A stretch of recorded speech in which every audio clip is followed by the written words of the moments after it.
Hobbies are an important part of a person's day-to-day life. You got to keep going. You got to have a reason to get up every day. You got to stay active and busy. That's no different for Chuck Brunson.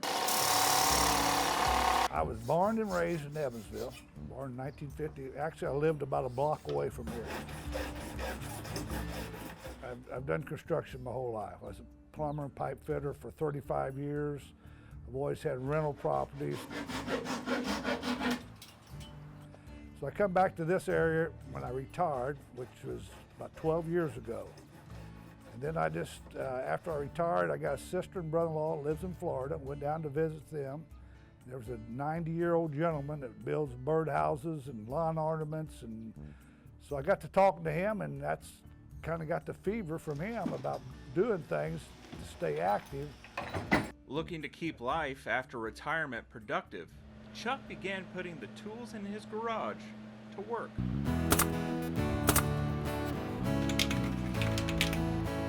First started out building yard ornaments and Christmas ornaments.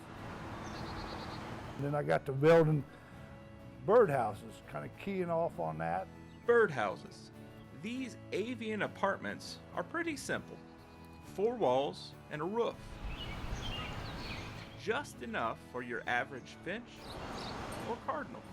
But as you look around Chuck's shop, you can see that this artist has taken birdhouse building to another level. This one here is Bob Zimmerman Jr. calls it the Steve Martin birdhouse, and it's just, again, I don't know, just having fun with different stuff.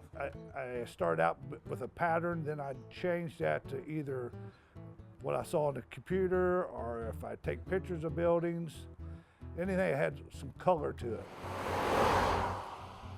If I may be driving down the highway and see a building, or if I go to Florida, I see something just unique, a little bit different.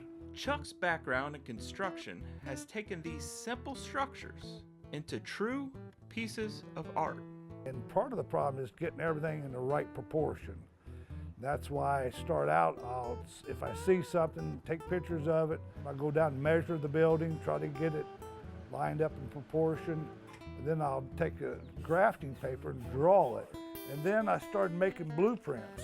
So you draw it out, and then it's just a matter of starting to go to work on it.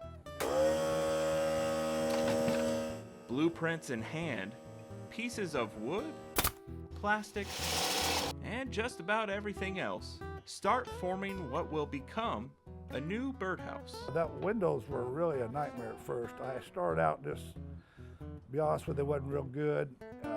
Then I got a mortising bit that drills square holes, and that didn't work out. And finally I come across the honeycomb for fluorescent light fixtures, and that really made it work good. If some of these homes seem familiar, it's because they are the next evolution in Chuck's hobby. This kind of got into historical buildings with reproductions.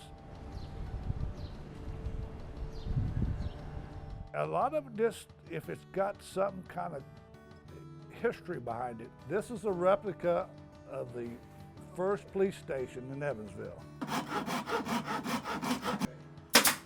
Now the other one I'm working on is the Wrights Museum. That was and still is kind of challenging, so it's a slow process. The more pictures you make, the better off you are, because these are all pictures of the Wrights Museum. If you look at that picture, that little yellow, that's what this will fit right in here like that. What I'll do, I'll hot glue that. Pieces of the skyline that most residents of Evansville pass by on a daily basis, reproduced accurately to scale.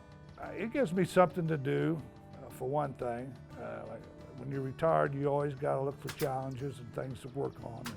The hobby makes Chuck happy. And yes, even the birds too. These, I call them city birds. They're not particular. They'll take anything you can give them. If you see my yard, you see that there's not a homeless bird in the neighborhood, so.